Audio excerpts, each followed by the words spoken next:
amigos, estamos de volta com o nosso podcast Tirando a Limpo e com uma entrevista que eu tenho certeza será das mais interessantes desde que começamos esse projeto. O podcast Tirando a Limpo é um produto aqui da Dueto Produções, da AdRed Conteúdo Digital e do Sistema Tribuna de Comunicação. Esse Sistema Tribuna de Comunicação é forte, tem peso, todo mundo sabe, que é composto pelo portal Campeão Tribuna Online, o Jornal Tribuna do Norte e a Rádio Jovem Pan News. Eu faço parte, graças a Deus e com muita gratidão, na tribuna online impressa com minha coluna e na Jovem Pan News com meu comentário de futebol. Portanto, eu me sinto muito bem, me sinto muito feliz mesmo de ter aqui nessa edição o nosso líder, o superintendente do Sistema Tribuna do Norte, Fernando Fernandes, que é jornalista desde rapazinho, atuou como secretário de Estado de Natal e do governo, vários anos, é empresário vitorioso no setor gráfico, com a pioneira RN Econômico, uma escola de jornalismo, do qual fui repórter com 19 anos de idade e tenho orgulho. Dou boas-vindas a Fernando e já começo perguntando a ele como nasceu, como ele recebeu este convite para ser o superintendente, como nasceu essa experiência, como está sendo vivenciá-la num conglomerado de comunicação histórico, né? Que está fazendo 73 anos esse ano. Liga aí, meu amigo, seja bem-vindo. Obrigado, Rubinho, obrigado pelo convite, agradecer esse desafio, que é bater papo aqui com você, sempre é extremamente agradável conversar com pessoas inteligentes, nós aprendemos sempre. Eu acho. E a dupla aqui da Dueto, da AdRed e Sistema Tribuna, com certeza é um sistema, é um time campeão, é um tripé de meio de campo fantástico. E, enfim, é sempre um desafio, acho que a vida é feita de desafios, realmente. Você falou aí que foi repórter da revista RN Econômico lá atrás, com 19 anos. Eu também comecei a trabalhar há muito tempo atrás e muito novo. Naquela época eu diria que era mais fácil e melhor. Eu comecei a trabalhar exatamente, ia fazer 15 anos, 14 anos e 10 meses como revisor do jornal A República. Os velhos lingotes de chumbo das linotipos lá na República. Velha República. Eu tive o prazer de... Acho que era Manel Barbosa, né? Manel Barbosa, exatamente. Pernambuco, um dos maiores jornalistas do Nordeste. Manel Barbosa e Moacir, o diagramador. Com aquele bom humor, né? Aquele bom humor que ele é peculiar. Eu fui exatamente... Talento gigante. Fui aprendiz. Comecei na revisão. Na revisão tinha algumas pessoas que passaram pela tribuna, na República Fantástica, inclusive o hoje desembargador Cláudio Santos, que eu tive a oportunidade, apesar de ser um pouco mais velho que eu. Não, ele foi revisor comigo um período. Depois ele foi repórter, fez jornalismo, depois direito. Enfim, divagando aqui um pouquinho sobre o início. E eu diria que foi o primeiro desafio, que naquele momento eu ficava meio que impaciente, ter que pedir dinheiro a papai, a mamãe para sair. Eu sempre gostei de sair com o pessoal um pouco mais velho. E a independência, né? Independência de cada um, a pior coisa do mundo é você querer o mínimo e não ter que pedir a alguém. Exatamente. Né? E a partir daí a minha vida foi essa, de enfrentar e encarar e, enfim, romper desafios. E o do Sistema Tribuna foi surpreendente. Ainda o meio do ano passado, por volta de julho, agosto, eu fui procurado pelos Alves para conversar, estava havendo um processo de mudança dentro do sistema. Os Alves, especificamente Henrique Eduardo, depois Ricardo Alves, fortemente, para a gente conversar que eles estão num processo de mudança da empresa. A empresa ainda não tem essa definição concluída, mas eles estavam precisando deixar a empresa com alguém para que eles ficassem distanciados do processo exatamente administrativo e não só o administrativo financeiro, como da área também de jornal e rádio, enfim, todo o sistema como um todo. E encontraram e acharam que eu tinha esse perfil, e nessas conversas foram evoluindo entre agosto e setembro e terminamos concluindo isso no início de dezembro. Então, dezembro do ano passado... Quero só dizer que concordo inteiramente com eles. É boa vontade sua. Não, não. E aí nós temos hoje esse desafio grande, que você colocou com muita propriedade. O Sistema Tribuna de Comunicação é o maior sistema de comunicação do estado do Rio Grande do Norte. Nós temos o portal com mais de 6 milhões de visualizações mês. Nós temos o jornal que fez exatamente em março deste ano 73 anos de idade, o Portal 21. Nós temos a Jovem Pan News hoje, que é sucessora da Rádio Cabugi, que fez 50 anos, e a Jovem Pan News 53, agora em março também. Quando a Tribuna completa 73, a Jovem Pan News fez 3 anos de existência na cidade do Natal. E passa por esse processo como todo, que é a adequação a essa nova realidade, ou seja, o desafio de mudar aquilo que está dando certo é atualizar. E nós estamos fazendo aí com a equipe, eu acho que ninguém faz, claro, nada absolutamente sozinho, e você faz parte desse time. A gente está ajustando mudanças de layout que foi feito um pouco do jornal, mudança de logotipo, de logomarca, enfim. Isso está sendo feito e, consequentemente, a mudança que será concretizada em breve, que é um novo site, com um template novo, diagramação nova, enfim, uma cara nova, para que essa empresa que produz o melhor conteúdo jornalístico do estado do Rio Grande do Norte, que é um jornalismo realmente de relevância, que a gente sabe que é. É um jornalismo referencial. Aquele que o cara... Ele recebe, né, na casa dele, como assinante, ou compra na banca, sabendo que ali ele vai encontrar, não vai encontrar sensacionalismo, ali ele não vai encontrar manchetes que denigram a imagem de ninguém, vai encontrar reportagens. Né? Exatamente. Em alguns momentos não se gosta, porque nem sempre as notícias todas são boas. Não. Sempre tem claro, como tudo na vida, eu me lembro de uma expressão que Zé Bezerra Marinho usava muito, que tudo na vida tem um lado bom e um lado ruim, exceção do LP de Valdir Soriano, que era todo ruim. Então... Marinho é um gênio, cara, pelo amor de Deus, está agora na escola da Assembleia. Exatamente, né? Mas a Tribuna tem, primeiro, não tem nenhuma fake news, não tem nenhuma invenção, nenhuma mentira. A notícia pode não gostar, mas ela é verdadeira. Isso aí não tem nada a ver com... Pois é. Isso aí é a sua antítese. Exatamente. Então, a Tribuna tem esse perfil, a gente constata que esse é o maior potencial da Tribuna. A Tribuna, onde a gente chega, sabe dessa importância que são as nossas matérias, que é o nosso jornalismo, e, ao mesmo tempo, a gente se sente orgulhoso e vaidoso pelos resultados finais. O ano passado, ainda em dezembro, nós participamos concorremos, claro, a equipe de jornalismo da Tribuna, ao prêmio de jornalismo da FEComércio, e nós fomos o maior ganhador de matérias. Tem um time inclusive, competente. Campeão dos campeões. E, coincidentemente, esta semana, nós tivemos agora no Sebrae uma premiação que também nós levamos quase tudo. Inclusive, aí eu quero destacar que você faz parte da equipe da Jovem Pan News, nós ganhamos em matéria de vídeo, o rádio que virou TV, exatamente, a Jovem Pan.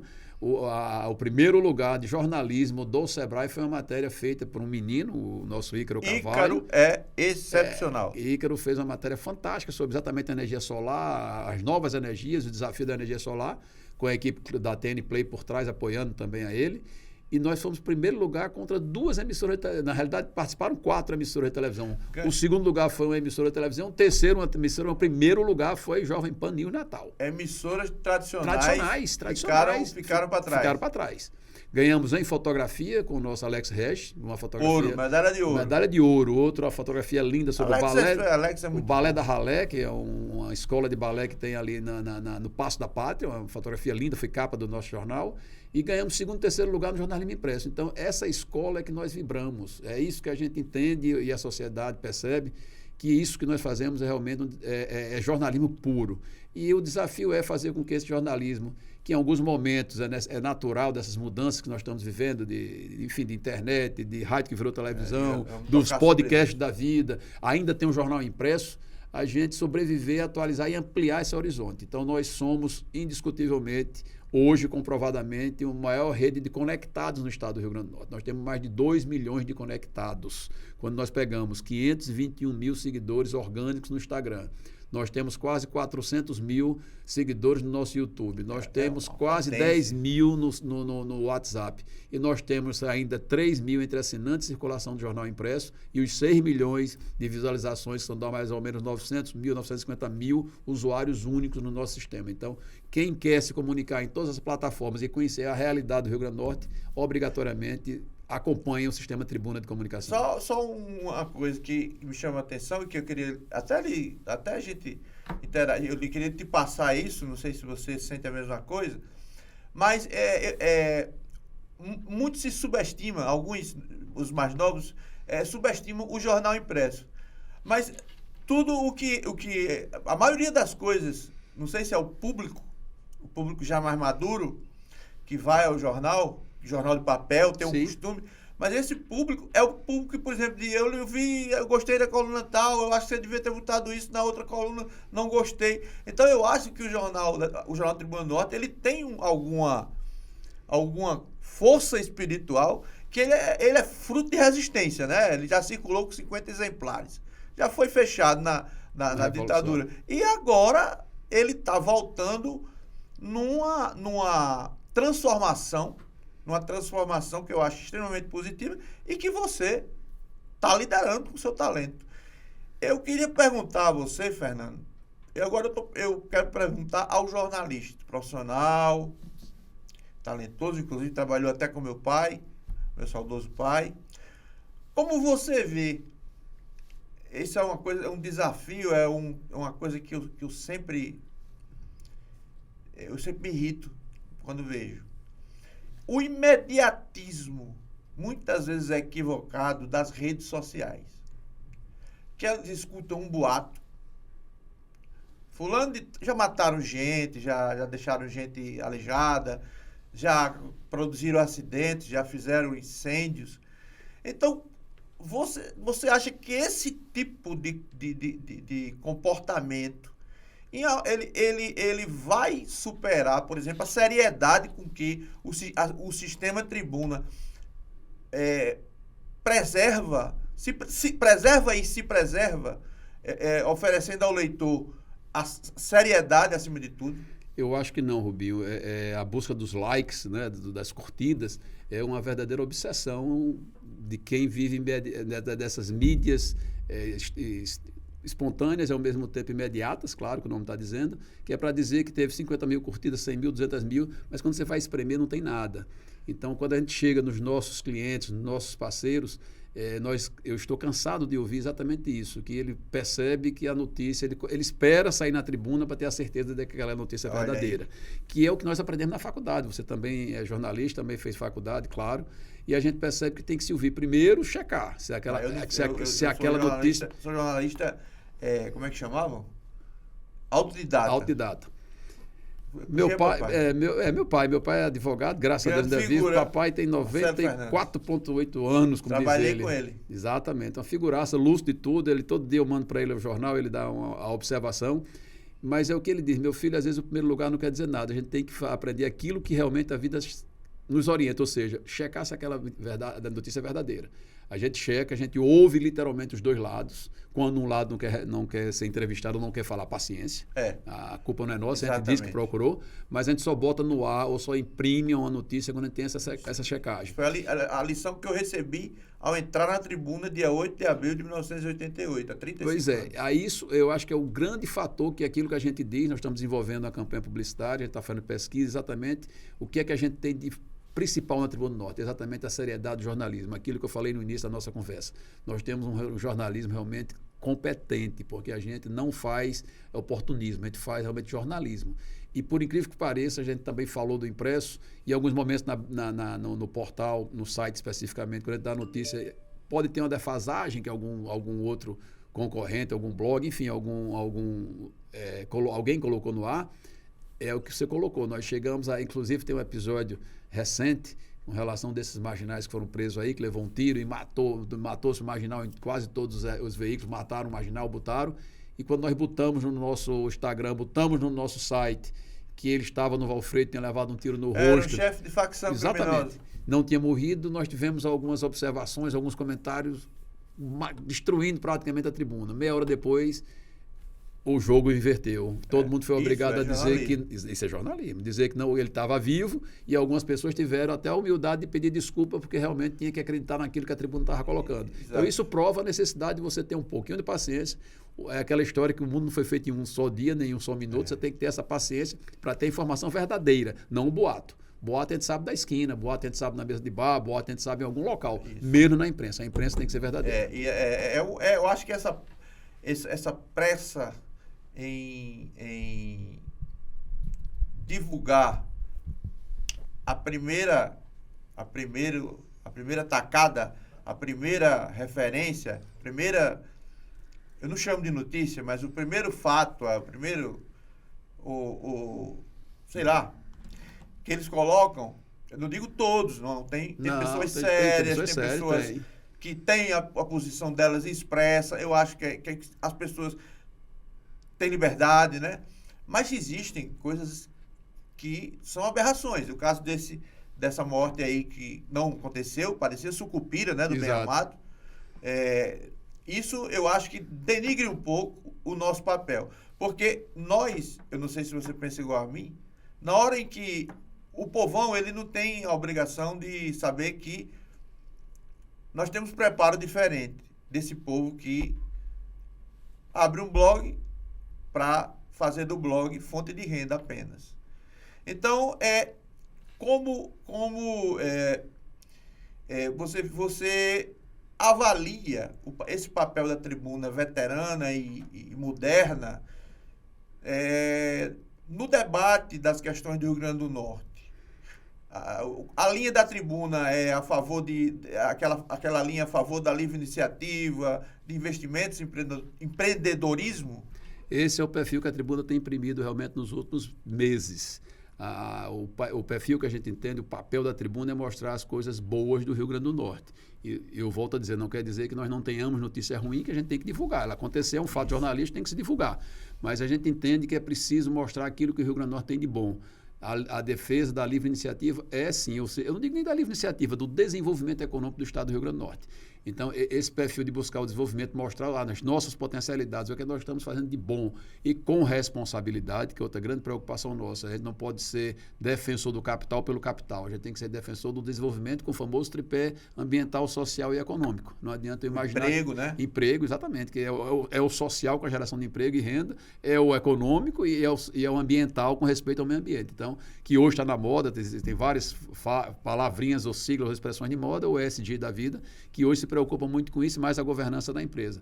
Então, a empresa tem esta responsabilidade. Nós entendemos que o nosso principal papel é fazer com que a gente provoque que o Estado cresça, que o Estado saia dessa mesmice que vem enfrentando nos últimos anos, que não é um fato hoje, é um fato, eu diria que nos últimos 15, 20 anos a gente vem realmente diminuindo o peso da nossa economia e cada vez mais a dependência do poder público, isso é muito ruim. Se a gente quer um Estado que cresça, a gente tem que ter uma economia mínima, forte, que consiga regular aquilo que é necessário e liberdade para os investidores, que é isso que a gente quer, é isso que a gente defende.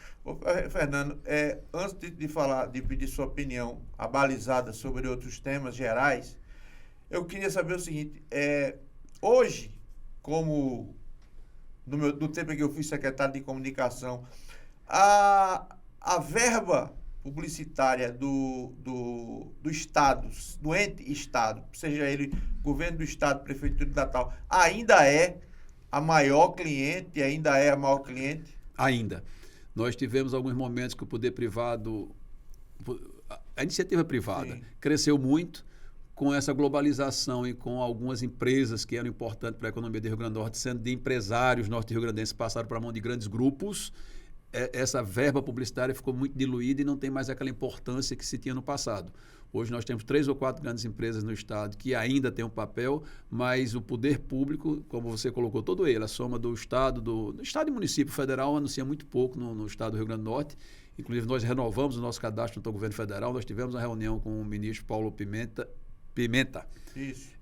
Eu tive com o Henrique Eduardo lá fazendo uma visita, isso foi importante para a gente, para reativar e mostrar o sistema vivo que nós temos, mostrando esses números que eu diria que realmente impactou ao Planalto Central, do que nós somos aqui para o Estado, porque no momento exato, claro que a gente espera que o governo federal volte a anunciar. Daí a nossa defesa, que os privados entendam que é necessário sim o crescimento econômico do Estado para que a gente tenha menos dependência do poder público e mais autonomia de uma economia forte e pujante. Você tocou num ponto aí, aliás, tocou no nome de uma pessoa que eu gostaria de uma avaliação sua sobre uma linha de pensamento que eu tenho. O ex-deputado federal Henrique Eduardo, ele anunciou a despedida, o fim de sua atividade pública como candidato, de disputar a eleição, enfim. Mas você citou que esteve com o ministro, com Henrique Eduardo. Eu acho que Henrique Eduardo, ele é um parlamentar sem mandato, mas com muita força junto às esferas de poder. Ele transita por Brasília com muita força. E eu tenho visto Henrique com pessoas, com o vice-presidente Alckmin, com pessoas, com proeminentes do governo federal. Henrique tem apoiado o sistema com esse prestígio que ele conserva? Sim, eu concordo com você. Eu acho que nós perdemos muito com a saída de Henrique Eduardo, e eu digo isso muita vontade, que eu nunca tive nenhuma ligação maior com os Alves, a não ser com a geração especificamente de Ricardo Alves, Agnello Filho e um momento também com Carlos Eduardo, são da minha geração, tempo de colégio, e Natal tinha os famosos blocos de carnaval. Isso. E eu brinquei no Jardim da Infância no mesmo momento que esses três brincavam, tanto o Ricardo Alves, quanto Agnello Filho, o nosso Chancha, quanto o Carlos Eduardo. Mas com o Henrique não tinha uma certa diferença de idade. Henrique passou muito tempo fora da cidade do Natal, na convivência com a sociedade. Mas Henrique, eu percebo, nós fizemos uma viagem, vamos voltar novamente a Brasília, e isso você está dizendo é uma verdade. Henrique tem uma penetração, tem um acesso a Brasília, aos órgãos que definem o poder no Brasil muito grande, que hoje faz falta ao Rio Grande do Norte. No momento, nós estivemos em final de abril, nós fizemos em maio aqui um Motores, que é um grande produto da Tribuna do Norte. Vai ter outro agora. Agora, dia 20. Dia 20, né? Foi sobre a retomada do Minha Casa Minha Vida, e o primeiro motor foi em maio, e debatendo e discutindo a revisão do plano diretor, que fazia 1 ano e 2 meses que tinha sido homologado pelo prefeito Álvaro Dias. E nós tivemos com o ministro Chada Filho, nós tivemos com o Paulo Pimentel, e não me lembro qual foi o outro ministro que nós tivemos. Vocês estiveram com pessoas do PMDB, né? Sim, também. Ele chega e é referenciado, as pessoas se lembram dele, e o chama, inclusive, o ministro, Paulo Pimentel, e o próprio ministro Chada Filho, era o tempo todo presidente, e ele meio sem jeito. Que é isso? Porque ele foi presidente da Câmara, e ele dizendo, você foi nosso presidente, então quem foi presidente é presidente sempre. E nesse momento eu acho que o Estado precisa usá-lo mais, para que ele possa trazer mais negócios para o Rio Grande do Norte, da forma que ele faz, transparente, sem nenhum interesse, sem nenhuma preocupação no resultado pessoal, e sim na coisa pública, ou seja, trazer investimentos e dinheiro público para fazer o Rio Grande do Norte crescer. E sempre com muita paixão, né? Muito. Ele é um passional. Ele é um emocional. Totalmente emocional. Eu sou um emocional, não posso dizer isso como crítica, mas como característica. Nós sofremos muito, quem é assim. Ele é ansioso, ele é muito apressado. Apressado, enfim, exatamente. Mas é uma convivência que eu estou tendo de agradável com ele nesses meses. Eu conhecia de bom dia, boa tarde e algumas áreas sociais, mas agora não na convivência no dia a dia. Você teve uma ligação com outra pessoa que eu tenho a obrigação de citar por questão de justiça, que teve um período muito breve na política do Rio Grande do Norte, mas nesse período em que ele esteve na vida pública, ele foi gigante. Ele trouxe para o Rio Grande do Norte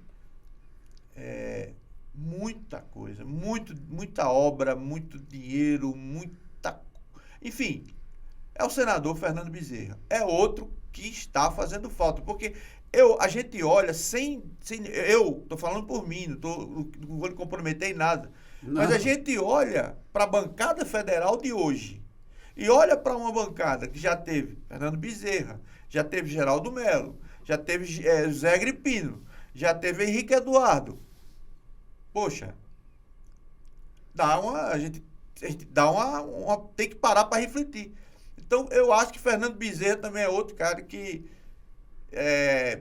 acho que foi em função da derrota que ele teve inesperada, que o Estado sentiu pela falta de investimentos que pararam. Né? Ele era líder do governo Lula. Enfim, você trabalhou muito mais tempo com ele, né? Do que com o Henrique. Qual o momento do senador Fernando Bezerra? Ele pensa ainda em voltar à política? Não, o Fernando não pensa mais em voltar à política. Eu acho que o Estado realmente, eu acho que nós, norte-riograndenses, temos exatamente essa dívida com o Rio Grande do Norte, essa dívida, não que eu seja amigo de Fernando, defendê-lo pelo fato do carinho e da relação que nós temos de amizade. Mas o Fernando é um homem extremamente preparado. Ele vivia, com certeza, o seu melhor momento, era um homem na época de 60 e poucos anos, quase 70, tinha um poder de articulação gigante, era presidente da CNI, líder de governo, depois foi ministro de Estado, enfim, influente fortemente. É um cara de um poder... Que eu acho que poucos tiveram no Rio Grande do Norte. E que ele usou em favor do Rio Grande do Norte. Fora exatamente essa habilidade, sensibilidade, inteligência e visão pública que ele tinha. Ele é um empresário vitorioso, a Ecosil tem 70 e tantos anos, que é a empresa de Fernando. Ele é exemplo também, é líder de mercado na área de construção civil imobiliária hoje ainda, porque algumas pessoas falam, não, faz tempo, mas se consolida e permanece. e, ao mesmo tempo, uma capacidade e uma inteligência muito grande de percepção das coisas. Então, o período da Fierne e da CNI que o Fernando teve à frente, ele só trouxe coisas boas para o Rio Grande do Norte, que estão tendo desdobramento até hoje. Eu cito muito o Polo Gaisal, por exemplo, lá atrás, que trouxe o CT Gás para o Rio Grande do Norte, que isso evoluiu para energias renováveis, né, e que está aí hoje com a Escola Senai de energias. Enfim, eu acho que nós perdemos muito. Ele tinha essa visão e tinha talvez eu não sei se um sonho ou se uma premonição, onde ele dizia que o mandato dele seria de 1 ano, ele entraria para fazer a gestão do Estado no modelo privado, no sentido de resultado. Então, o que ele tinha planejado, o que ele tinha contratado de consultoria para fazer um modelo de plano de desenvolvimento para o Estado dos 4 anos, era um projeto que hoje está na moda, os BI, os controles, todas as OKR, ou seja, o Estado teria um gerenciamento profissional e empresarial focando o bem comum, nunca a geração de miséria ou, enfim, o desemprego. Pelo contrário, mas um Estado que facilitasse o investimento. Nós chegamos a fazer na época algumas ações junto, era o Sistema Fierne, o governador na época, o governador Garibaldi, era um programa de atração de investimentos que foi criado... Havia uma simetria muito grande, havia, eu diria que é quase uma simbiose mesmo. Era uma parceria. Que o Rio Grande do Norte que era tornou... o ganha-ganha. Me corrija se eu estiver errado, mas que tornou o Rio Grande do Norte protagonista do Nordeste. Quando fui? Em vários batendo com o Ceará e às vezes até com a Bahia. Era um estado de uma cidade que era referência em termos de desenvolvimento, em termos de atrativos, de investimentos privados, o turismo crescendo, a economia. Na época, o petróleo era muito forte, nós tínhamos 10% da produção de petróleo do Brasil. O Brasil produzia 1 milhão de barris, o Rio Grande do Norte tinha 110 mil barris de petróleo, o petróleo barato, que era em terra, então fazia com que essa economia, a cadeia do petróleo fosse muito importante, as multinacionais, enfim, a fruticultura que estava crescendo, aí via junto com isso o sal, que se pensava em agregar valor ao sal, não ser só uma commodity para exportar o sal, que geralmente a tonelada era mais barata do que o frete. Havia uma lógica, havia todo um planejamento que você direcionava o Estado literalmente para o futuro. E isso foi quebrado. Infelizmente, nós hoje pagamos essa quebra. Por ausência E já que nós estamos falando em pessoas que fizeram muito pelo Rio Grande do Norte, eu vou fazer uma pergunta, essa pergunta em função da sua, em decorrência da sua função, eu lhe deixo à vontade para responder da forma que quiser. Eu acho que você vai responder, porque é uma pergunta que não tem nenhuma conotação, nenhuma agressão, nem nada. Mas você participou, por exemplo, do governo também, como os colegas secretários, sim, do governo da inesquecível Vilma de Faria, né? Que era, nós dois somos testemunha, era um dínamo. Ela matava o secretariado de trabalhar. Matava. Então, Vilma, depois de Vilma, você acha que o povo preferiu outro tipo de gestão? Porque o Estado do Rio Grande do Norte, ele caiu. O Estado do Rio Grande do Norte, ele não é mais o Estado desenvolvido, não se vê mais entusiasmo. E a quem você atribui isso? Eu acho que uma série de erros. Nós falamos aqui há pouco tempo da não eleição de Fernando Bezerra. Eu acho que foi um deles. Não é que os que sucederam a Vilma, que o fato de não ter eleito Fernando, mudou, mas a visão era outra. Era uma visão onde você não tinha essa percepção de um Estado indutor do crescimento econômico, e muito mais a política no sentido de ter um grupo no poder ou controlar esse poder praticamente em benefício da atividade política partidária e não institucional. Eu acho que nós pecamos por aí. Segundo, indiscutivelmente, política, como qualquer produto, também é um marketing que ajuda ou não. E em alguns momentos, aquele que parecia ser, ou pelo menos na minha ética, talvez na ótica, desculpe, e na sua, fosse o melhor candidato, mas não era o que se vendia melhor, não era aquele que conseguiu provar que era o melhor. E isso terminou trazendo o Estado. E vale salientar também, na hora que nós somos destaque, na hora que o Rio Grande do Norte começou a despontar como, eu diria assim, que é a joia da coroa do Nordeste, era um estado pequenininho, onde você tinha uma população relativamente pequena, mas tinha uma economia pujante, você tinha sobra de caixa para alguns investimentos. O que é que ocorreu? Os nossos vizinhos começaram a querer copiar o Rio Grande do Norte. E essa cópia foi bem feita. E bem feita dentro daquilo que a gente falou há pouco tempo, com um planejamento estratégico para o Estado avançar. não na disputa interna, que eu acho que é o grande problema da nossa política. Você tem grupos que assumem o poder hoje e aí você tem o antagonismo, as pessoas que ficam completamente contra e trabalham para atrapalhar quem está no poder. Então, ainda aquela visão arcaica dos anos 60. Exatamente, exatamente. Eu acho que a gente tem que esquecer, claro, todo candidato quer ganhar. Ninguém entra numa campanha política para perder. Mas na hora que eu perdi, eu acho que eu tenho que somar os esforços para o Estado crescer. O Estado crescendo, a minha probabilidade de voltar é grande. Eu não posso só crescer na miséria ou na derrota do meu opositor. Não. Eu tenho que aproveitar a onda, eu tenho que surfar nesse crescimento e provar que eu poderia ter feito esse crescimento maior. Não, consequentemente, eu iria ser um bom candidato e ganhar a eleição. Mas nós enveredamos pelo caminho errado. Eu acho isso. Essa briga, o Estado perdeu, o Rio Grande do Norte tem um perfil também onde o poder público, que a gente falou há pouco tempo da propaganda, mas na geração de emprego é a mesma coisa. Então, você tem um caixa que é gerado a partir do poder público com a geração de empregos. Há uma certa acomodação, nenhuma crítica absolutamente a ninguém. Mas eu acho que na hora que você não tem uma cobrança muito forte, e é natural em qualquer órgão público, não é aqui só no Rio Grande do Norte, é no Brasil inteiro, você tem uma certa acomodação. A cobrança não é da mesma que nós temos lá na empresa. Então a gente tem que produzir um jornal diário, tem que produzir bem feito, tem que botar o jornal no ar naquela hora tal. Se não tiver, a gente troca. O poder público é engessado. Você tem o concursado que você não demite, você pode demitir uma dificuldade, o cara está lá há muito tempo, não produz o que quer produzir, então nós ficamos numa mesmice, num marasmo. Falta um choque realmente de realidade para a gente acordar. Eu sempre comparo.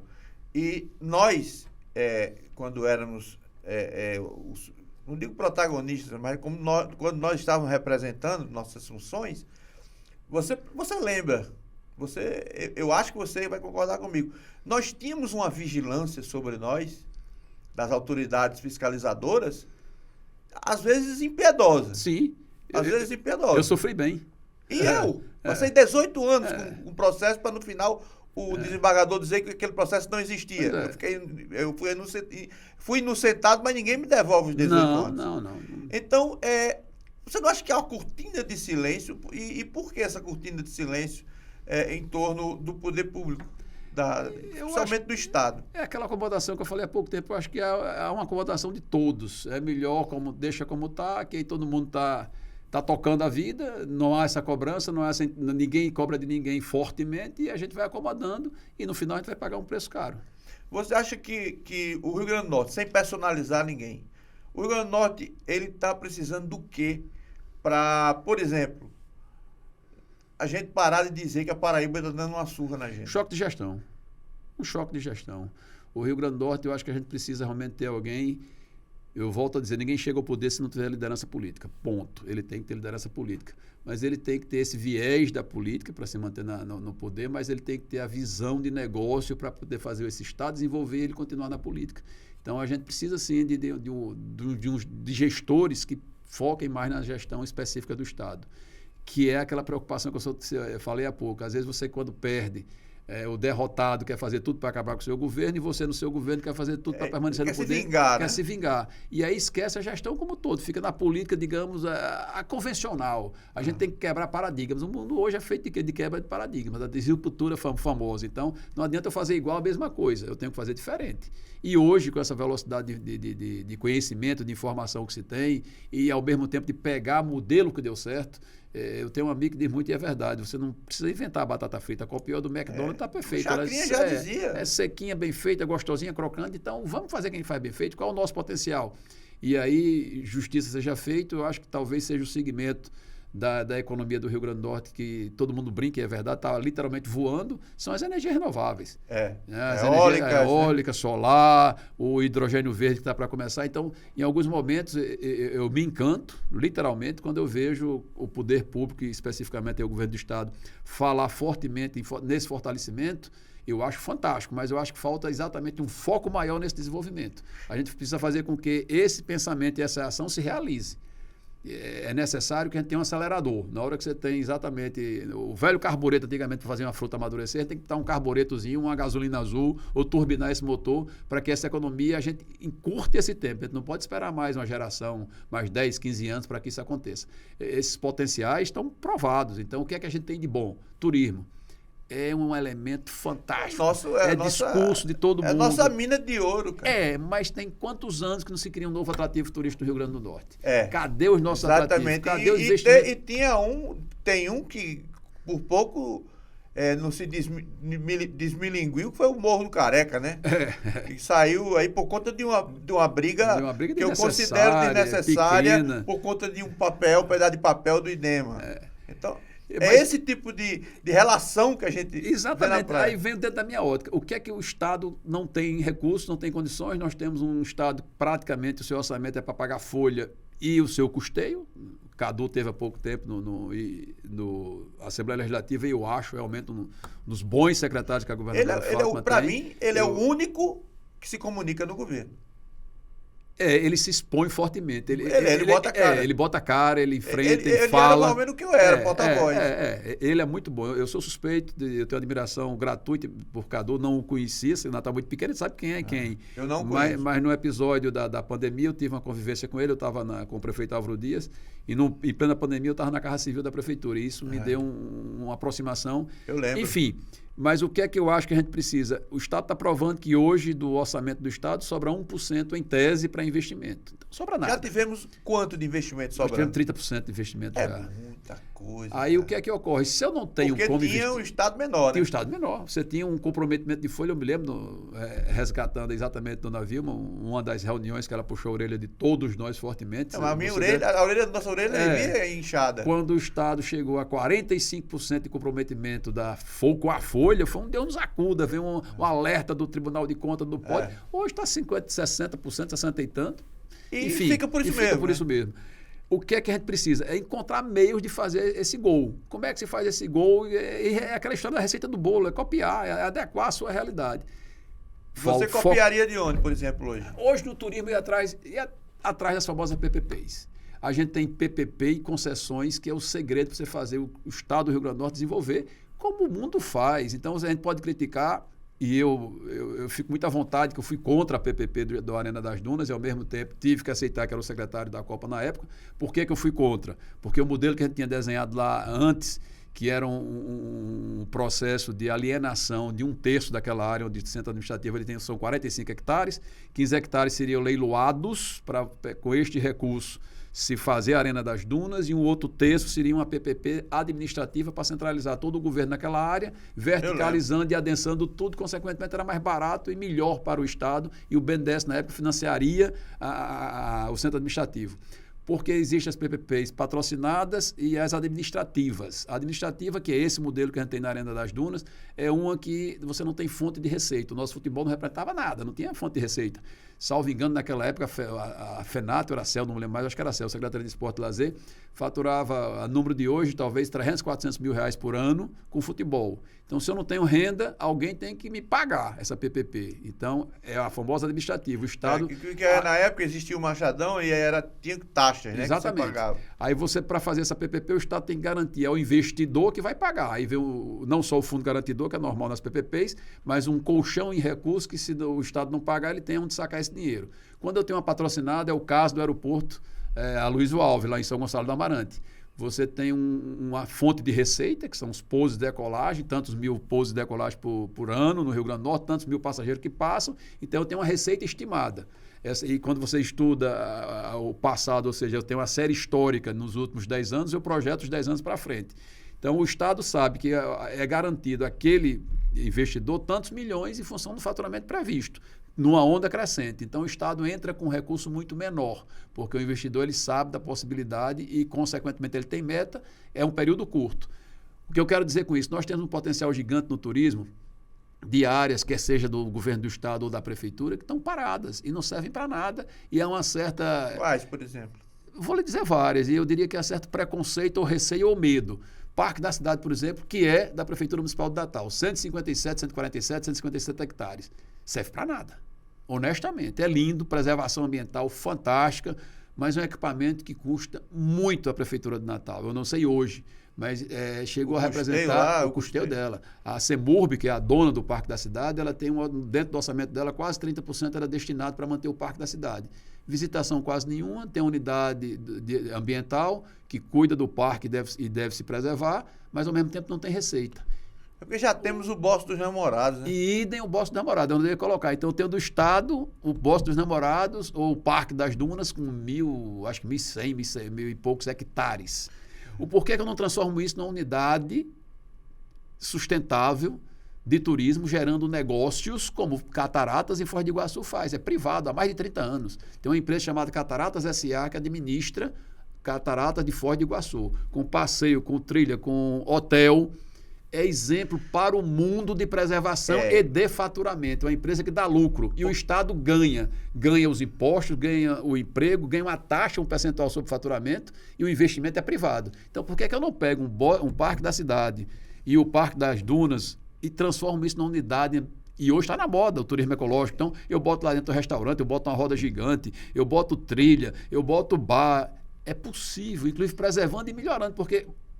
Vamos voltar agora para o Parque das Dunas, ou o Parque da Cidade, o Parque das Dunas, Bosque dos Namorados. Você tem Mãe Luísa avançando. É uma área de preservação. Daqui a pouco Mãe Luísa está dentro, inclusive, do Henrique Casticiano. E aquilo é a área do Parque das Dunas. Mas você vai tentar fazer alguma coisa, não pode. Na revisão do plano diretor, se chegou a ventilar a possibilidade de avançar para transformar a via costeira numa avenida da cidade, não só a ligação de Ponta Negra com a cidade, mas uma avenida que a população vivesse com um atrativo de lazer e entretenimento. Sim. Foi derrubado. A proposta inicial, eu defendi muito essa tese, de se entrar ali pelo menos de 70 a 80 metros, dava 0,05 da área. E você criaria núcleos de convivência onde você tinha a cidade vivendo, interagindo e dando segurança ao parque da cidade. Enfim, esses mecanismos, você tem o próprio Morro do Careca que você falou, por que você não sonha em fazer ali um mirante? Qual o problema? Noronha estava se acabando, a ilha de Fernando de Noronha. Foi feito, acho que há uns 10 anos, um pouco mais, um pouco menos, uma licitação. A empresa que está gerenciando Noronha, uma das sócias, não é empresa, não é a única, é a mesma que gerencia Cataratas S.A. A ilha prosperou, melhorou a preservação ambiental, os passarinhos voltaram, os peixes voltaram, enfim. Há todo um ecossistema que está preservado, alguém está ganhando dinheiro? Tá, e o governo mais ainda. Você, quando estava no serviço público, era um privilegiado pelo seu estilo, pelo seu conhecimento, que você acabou de demonstrar aqui. Você deu uma aula. Obrigado. Sem favor. Você tinha uma interlocução muito grande com esses investidores. Né? Sim, você sim. tinha essa. Agora, é muito difícil.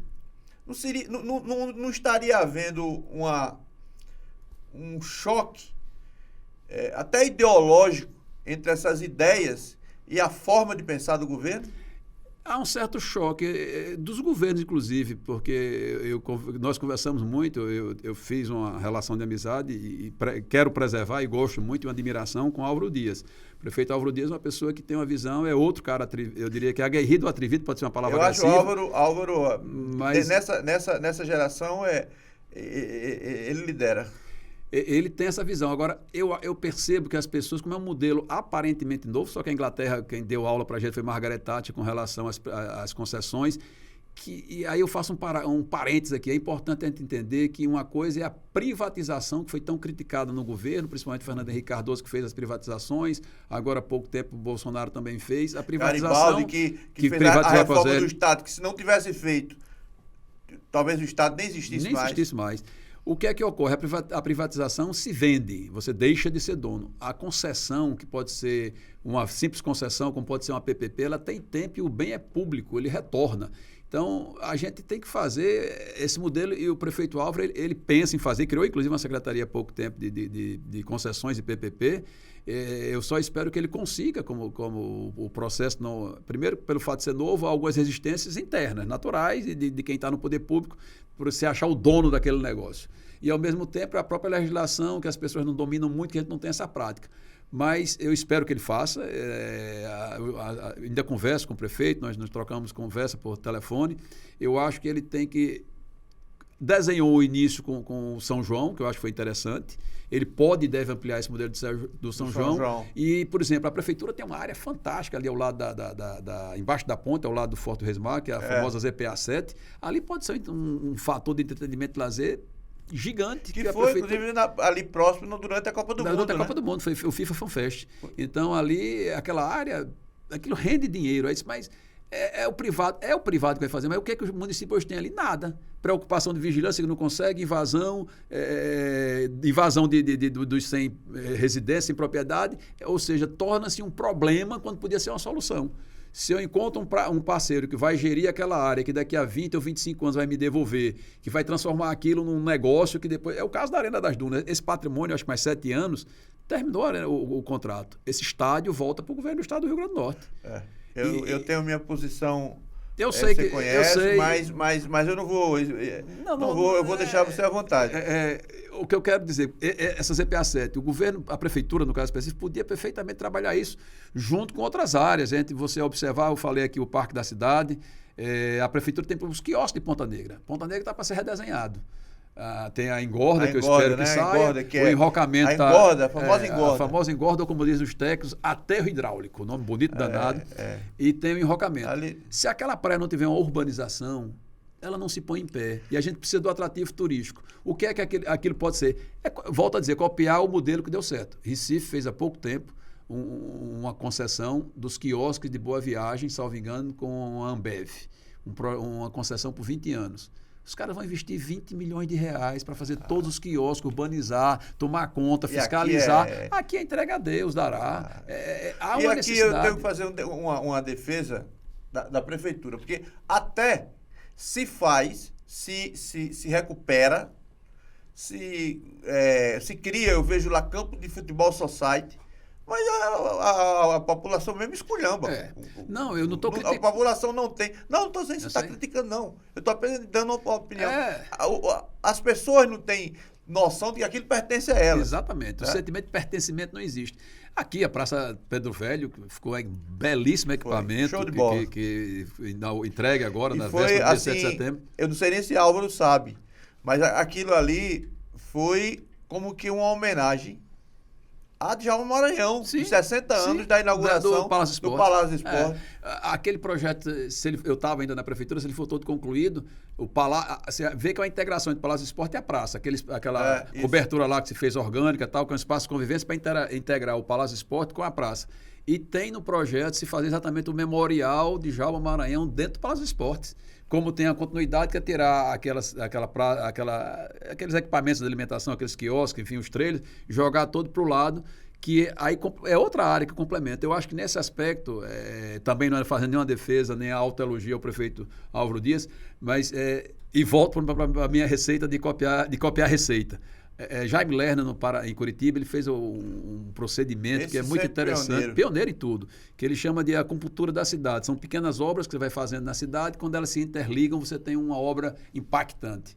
Você teve a Praça Aristófanes Fernandes, que chamam de Praça das Flores, aí você tem a Praça Pedro Velho, e se começou só um lado, não concluiu, do Largo do Ateneu. Foi licitado e dado ordem de serviço, o Largo do Ateneu vai ter a continuidade do largo, vai puxar a Seridó no sentido Nilo Peçanha até Afonso Pena. Então você integrou toda aquela área. Você vem para a Praça Pedro Velho, cruzou a Prudente Moraes, pegou o Ateneu ou a própria Nilo Peçanha, vai até a Praça Aristófanes Fernandes. Você vai dar vida à cidade. Isso são obras, a praça eu acho que foi de 2 milhões e meio, 3, não sei bem, a Aristófanes Fernandes foi 700, 800 mil, e a Seridó, o Largo do Ateneu com a Seridó, em torno de 8 milhões, ou seja, uma obra de menos de 20 milhões, que quando você interagir, você vai levar a vida, ali vai ressurgir com certeza os bares, as boates, os restaurantes. A população passa a frequentar, sai o assalto, dinheiro. Sai infelizmente, ao lado... Eu acho difícil, porque as facções... Mas você, na hora que você cria circulação, você cria iluminação, tendo vida, você sabe que assalto também é um negócio. O assaltante, ele calcula o risco dele. Então, se é uma área que é muito usada, tal, ele corre o risco de ser preso ou até de levar um tiro, porque vai ter a segurança privada, ele vai procurar uma área mais desprotegida. Mas aí é convicção minha, sim. A opinião só minha. E nessa área você entende mais que eu. Eu sou apenas um atirador. Não, mas você tem convívio muito com o policial, conversa muito. Exatamente. Eu acho assim, que eu já falei de ideologia e continuo falando. No caso do governo do Estado, em relação a essas facções, em relação ao crime, não há, por parte do governo do Estado, eu vou ser até radical, não há aquilo, por exemplo, que Geraldo Melo fazia. O combate efetivo, deixando claro quem é o bem e quem é o mal. Essas facções, elas não trazem nada de bom. Elas são as piores das péssimas. Porque elas levam droga, isso financia a arma, elas matam policiais. Por exemplo, em Felipe Camarão, recentemente, houve uma abordagem policial a um grupo que estava realizando determinado evento e os policiais acharam que era atitude suspeita, fizeram a abordagem, esses policiais foram denunciados, os integrantes do grupo foram recebidos em palácio. Quer dizer, isso é uma demoralização da polícia. Por que eu estou dizendo isso em Felipe Camarão? Porque mataram 4 policiais em Felipe Camarão e não foi ninguém do governo para consolar as famílias, sabe, Fernando? Eu acho que isso é um problema. O cara que é turista, não sei se eu peço se você puder dar opinião, tudo Sim. bem. O cara que está no Rio de Janeiro, ou o cara que está em Sergipe, ele vê uma notícia de que 4 policiais em Natal são assassinados, ele vem para cá? Não. Turista quer basicamente um hotel, é claro, é natural, e o hotel tem que ter geralmente uma cama boa e um banho bom e um café da manhã razoável, ele vem. E a cidade tem que estar limpa, segura. É o que ele quer. Então, se eu tenho uma cidade que está mal iluminada, está suja e não tem segurança, eu não venho. Isso é o princípio básico do turista do mundo, é o perfil do turista do mundo inteiro. Então, eu dizia muito e insisto nisso, e em alguns momentos é feliz e outros não na execução do que é dito. Natal é muito fácil, entre aspas, muito pequeno. Se você quiser focar, mais uma vez eu digo, no turismo como realmente a nossa principal atividade econômica. Você tem um corredor. Natal é uma cidadezinha que tem... Cidadezinha no bom sentido. Eu adoro Natal, sou natalense, acho que ninguém mais vive pro Natal do que eu. Nada pejorativo não, pô. Ninguém ama mais Natal do que eu, me considero Natal pra mim é um pequeno presépio. Doentiamente natalense, eu me orgulho da minha cidade. Mas você tem Ponta Negra, ali da Via Costeira até o Forte, salvo engano, dá 18 quilômetros. Então, o que me custa ter o corredor turista da minha cidade, iluminado, limpo, meio fio pintado, sem mato, segurança, viatura, polícia passando, todo, exatamente. Porque não custa nada. Aí você faz aquele circuito de Ponta Negra ali, a Paralela, Beira-Mar. É muito fácil, Rubinho. Na minha cabeça é muito fácil. E nesse circuito você tem Forte do Reis Magos, que é o nosso principal cartão postal, que o natural. Foi pichado de uma forma absurda, inaceitável. Porque ali é o princípio da história. Exatamente. Aí você tem a beleza natural, o Morro do Careca aqui, e no outro extremo você tem o Forte do Reis Magos. Eu estou falando em 18 quilômetros, 14 quilômetros. O que me custa eu criar uma estrutura de zeladoria da cidade? Você tem que ter uma zeladoria que tome conta desse negocinho que fosse a minha casa. Então, por mais humilde que seja a casa de alguém, a sala de visita, em tese, é mais bem cuidada. Exato. O quarto pode estar um pouquinho sujo. A impressão é que fica. Você fica com a sala boa e o banheiro se alguém precisar ir. A cozinha, o quarto, o quintal, eu posso até deixar feinho, mas o resto... E eu volto novamente para a minha expressão, que eu abuso. Orlando faz isso, a Flórida faz isso. Se você se fugir daquele roteiro para chegar na Disney, você vai ver rua feia, você vai ver mendigo, você vai ver miséria. Mas o corredor que leva ao encanto da Disney, que o cara desceu do aeroporto, vai imaginando que vai encontrar o pateta da vida, é um brinco. É isso que a gente tem que aprender. Aprender com quem sabe fazer. Com os exemplos bons. Bons. Não, copiar, eu volto a dizer, é fácil. É só você adequar a sua realidade. Dentro desse prisma, Fernando, eu me assustei muito.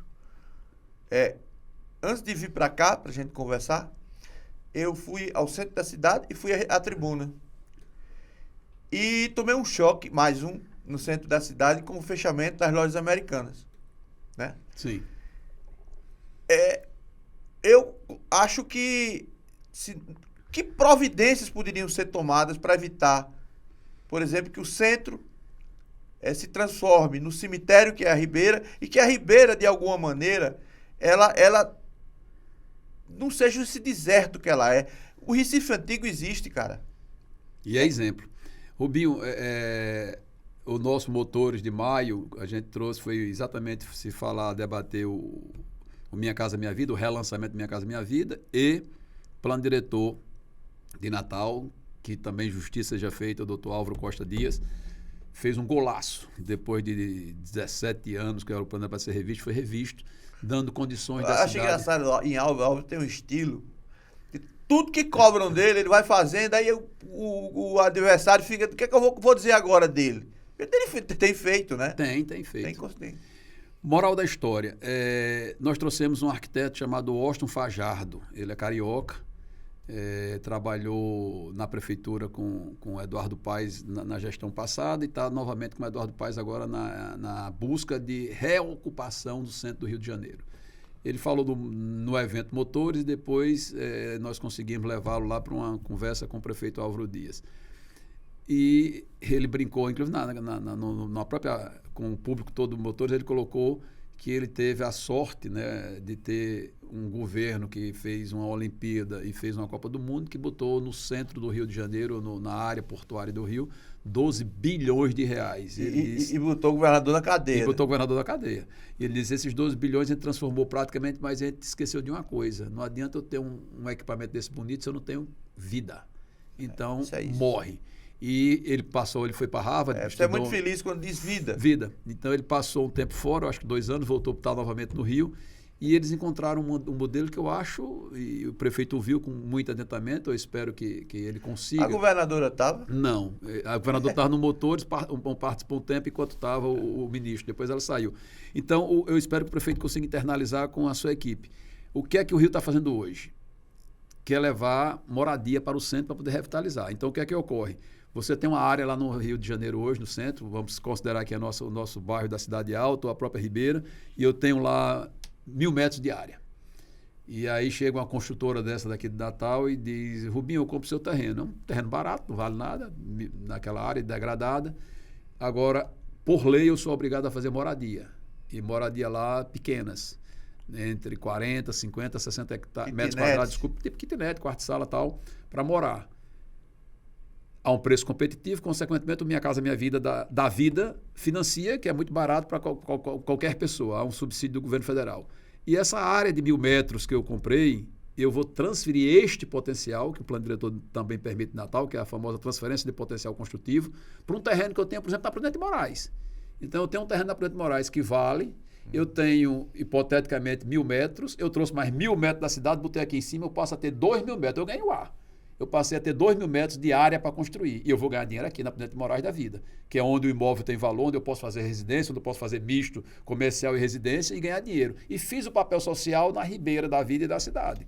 Então, na minha cabeça, depois que eu vi essa exposição do Fajardo, e ele mostrou que em pouco menos de 2 anos, a Prefeitura do Rio está levando para o centro do Rio de Janeiro quase 3.000 moradias. Quase 3.000 moradias. E se você pesquisar nos jornais do Rio, no Velho Globo... Eu leio todo dia. O Globo acha...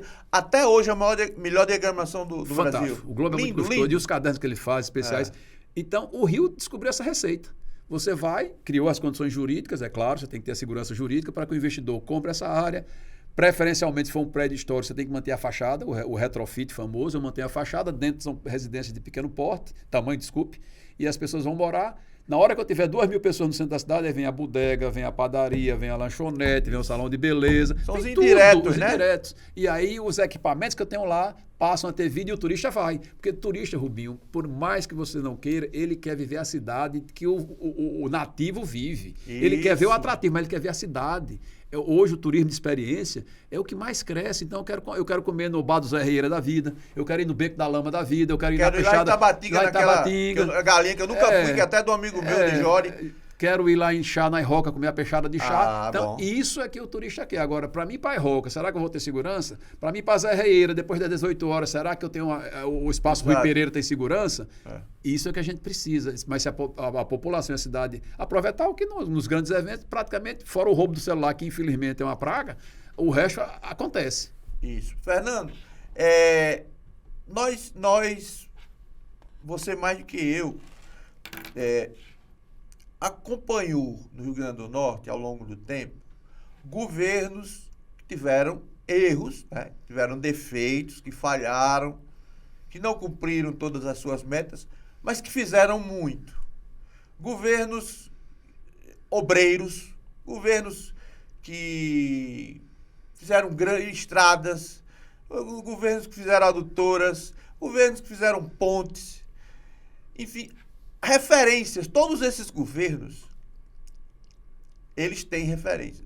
Geraldo tem a sua referência, que é a Ponte de Igapó, que hoje está em situação difícil.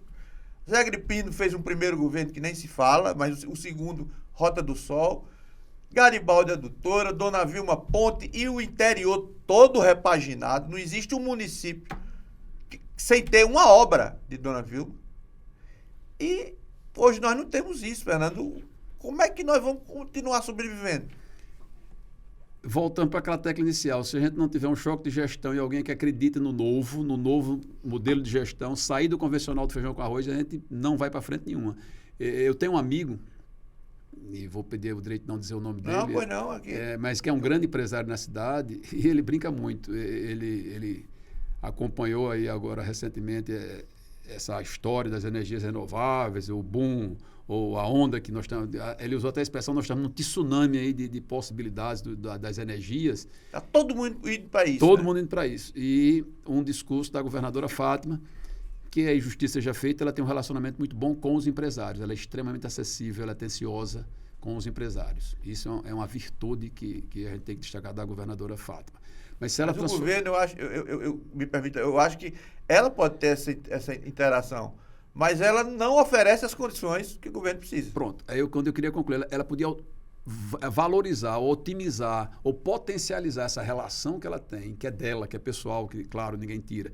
E eu estou dizendo, inclusive, palavra desse amigo. E 2 discursos que ela fez sobre, e é verdade, o potencial econômico, que ela pretende fazer na área das energias, principalmente agora nessa busca do famoso hidrogênio verde, que eu ainda acho, tem que se pensar, tem que analisar, mas não acho que é por curto prazo. Mas se ela conseguir tirar do papel, ser agressiva nesse projeto, a gente começa a mudar a face do Rio Grande do Norte. Eu diria que é o desafio do Estado, é o desafio dela, é o desafio dos empresários. Agora é preciso que se tenha ação, não só o discurso, não só a participação em eventos, a gente precisa ter ação. Fernando, para terminar esse papo que eu considero, para mim, esplêndido, assim, foi muito para mim foi conhecimento puro do Rio Grande do Norte. Eu queria saber quais são os planos do sistema Tribuna, a curto a médio prazo. Pois é. Isso é importante a gente saber. A gente divagou aqui, terminou o foco principal, que é vender o meu peixe, literalmente. Vender seu peixe. Mas você vendeu... Você não é que você vende o peixe, você tem uma capacidade de articulação muito grande nas ideias. Então, o papo flui. Flui. Rubinho, a Tribuna, o desafio nosso imediato é transformar o digital num negócio rentável. Então, nós pretendemos, no máximo, em 30 dias, a gente está com a nova cara, o novo site, o novo desenho, o novo template, mais ágil, mais dinâmico, mais fácil de se ler, mais moderno. A plataforma que nós temos é uma plataforma antiga, que tem algumas dificuldades. Com isso, a gente quer fazer com que o novo leitor, o leitor mais jovem, aquele que é mais acostumado com a tela do que com o papel. Isso é muito bom, estimular o jovem. Estimular o jovem. A gente quer ter um valor simbólico, porque não existe sanduíche de graça. Então, se nós temos... Eu disse aqui no início, nós temos quase 80 profissionais na empresa fazendo a maior produção de conteúdo jornalístico do Rio Grande do Norte. Eu preciso remunerar essas pessoas. Então, não existe sanduíche de graça, alguém tem que pagar. Então, a gente precisa vender, as pessoas entenderem que o produto digital ele tem um valor, ele tem por trás de si toda a estrutura que está produzindo. Então, esse é o primeiro desafio, fazer o nosso portal continuar líder, avançar e, ao mesmo tempo, transformá-lo financeiramente no negócio, ou seja, rentabilizar o nosso portal. Segundo, a consolidação que está se tendo permanentemente da Jovem Pan News. A Jovem Pan News tem 5 horas de programação local, o restante é na rede nacional, mas a partir do início de outubro, eu não me recordo agora o dia que nós já conversamos com o Erasmo, o dia que a gente vai entrar com a nova programação, nós vamos deixar de ter 5 horas e passaremos a ter 7 horas de programação diária. Nós vamos ter o Jornal da Manhã das 8 às 9, nós vamos ter das 10 às 13 horas 3 programas distintos, que a gente hoje tem das 10 ao meio-dia o Tribuna Livre com Edivan Martins. Nós vamos ter 3 programas de 1 hora, inclusive o futebol. Eu já fui comunicado que o futebol vai para o meio-dia. Meio-dia, era o antigo horário. Era onde o cara está no carro. Exatamente. E das 16 às 18 nós vamos ter também jornalismo local. Jornalismo de rua, dinâmico, essa meninada que está aí. Eu tenho certeza que a gente vai dar show e vai consolidar a Jovem Pan News como a rádio da cidade. E o jornal impresso é essa atualização muito mais do produto final, que é a qualidade da impressão, porque eu acho que o produto jornalístico é muito bom. A releitura que se fez da marca dos 73 anos, eu acho que o nosso Toroca foi muito feliz, a Arte C, quando redesenhou, pensou uma tribuna moderna, nova, o dinamismo lá do pico do Cabo Gil, o cursor do computador, enfim.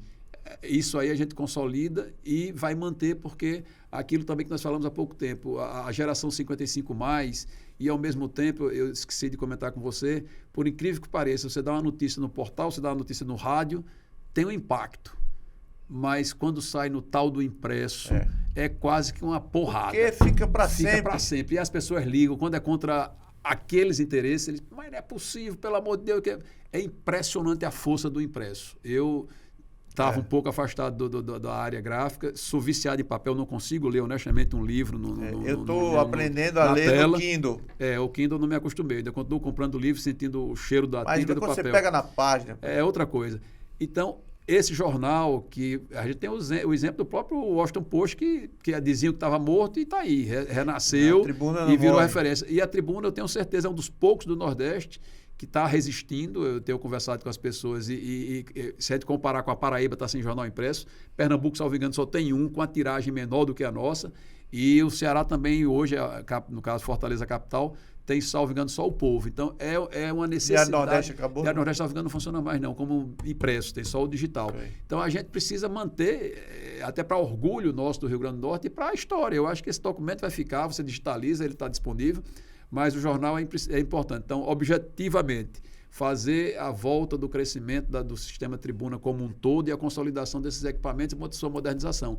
Desafios gigantes e complicados. Eu vou encerrar agora, mas eu pedindo sua opinião sobre um conceito que eu tenho. Eu acho que a notícia do fulano acaba de matar cicrano, ou o governador anunciou Beltrano, ela ocupa bem as redes sociais. Mas a opinião, né? A crítica, o pensamento, as pessoas ainda querem ver. Por isso que eu acho que a Tribuna, com seus editoriais, com seus colunistas, entendeu? Com seus articulistas, a Tribuna, ela gera esse sentimento nas pessoas que, na hora de decidir, eles vão lá e leem a Tribuna do Norte. É verdade. E aí você falou uma coisa que a Tribuna faz o possível para não dar. Não sei se seja um fato muito importante, que é a área de policial, uma área que realmente nós não gostamos, não queremos divulgar. O foco que a gente falou no início, que é exatamente o desenvolvimento econômico do Estado, é a grande coisa. E eu vou agora citar uma frase do meu amigo Zé Camelo. A velha guarda da Portela, que eu me incluo nessa velha guarda da Portela, geração 60+. Eu estou entrando na bateria. Pois é, faz um sucesso ainda muito grande. Você percebe que os colunistas, os articulistas da Tribuna, como repercute. Então, você tem um cara como o Cassiano Arruda, que tem uma coluna, sei lá, 30, 40 anos que Cassiano faz lá a Roda Viva dele, e eu acho que Cassiano já fechou a carta dos 80, mas como ele ainda consegue fazer um jornalismo bom, fura às vezes a gente mesmo, o próprio jornal. Cassiano fez um artigo recentemente que mudou o azimuth da SAF do América. Exatamente. Cassiano Arruda mudou. Aí você tem as opiniões de Vicente Cerejo, você tem a sua do esporte, você pode até não querer que eu diga que é ao vivo para as pessoas, mas eu fico impressionado como você não só escreve bem, como as pessoas gostam do seu estilo de texto. Eu tenho uma autoestima, eu confesso aqui, isso aqui é meu, eu falo tudo, sou direto.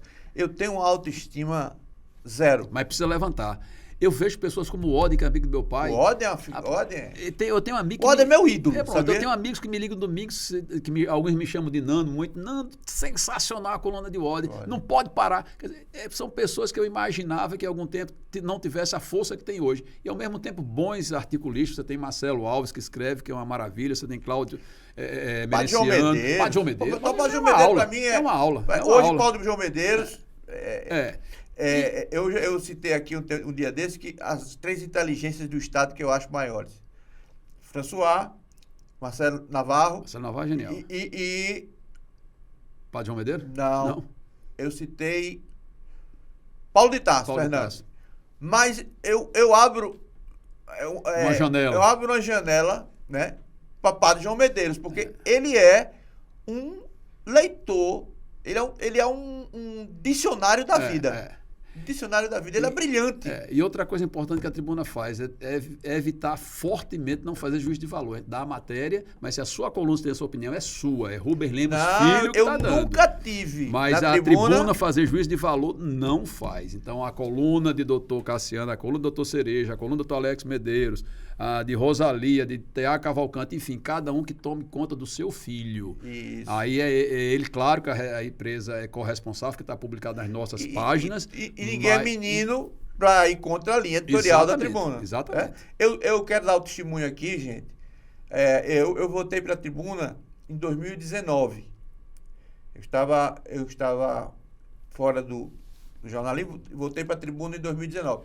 De 2019 até 2023, nunca ninguém ligou para mim e disse: Rubinho, porra, você deu essa nota aí, não era para ter dado. Isso para mim, isso aí me dá um orgulho tão grande de pertencer à tribuna, sabe? É uma coisa que deixou de ser profissional para ser efetiva, porra. Porque meu pai foi, e eu sou, e quero continuar. E vai continuar, não tenho certeza. É só manter o seu estilo. Obrigado, Fernando. Você falou em seu pai, eu quero deixar aqui registrado o prazer que eu tive de conviver com o Rubens Lemos, e eu brinco muito, foi a primeira vez que eu ganhei um dinheiro extra. Foi mesmo? Eu trabalhava no jornal tal, e Rubão me chamou para fazer um free no Diário de Natal, era uma revista que ele estava produzindo, eu fui ser o diagramador, e na época eu fazia... Foi diagramador? Foi diagramador. 4 instrumentos. E depois fazia o que a gente chamava na época de pestapo colagem, né? Era pestapo, colagem. O texto era composto numa máquina, no papel fotográfico, você colava. Aí tinha o revisor. E o revisor, e eu virei uma madrugada de uma sexta para um sábado, de um sábado para o domingo, sem dormir, para ganhar um trocado, que o Rubão tinha feito uma revista e eu era o diagramador e a arte final. O Rubão era uma figuraça. O Rubão tinha um coração aumentativo, como se chama ele carinhosamente. Exatamente. Ele que se foi em 1999. Fernando, muito obrigado. Eu que agradeço, Rubinho, a oportunidade. Fantástico, sucesso e vida longa para todos nós. O podcast Tirando a Limpo agradece mais uma vez a presença de Fernando Fernandes, superintendente do Sistema Tribuna, e se prepara, convida você para a próxima edição. Um abraço.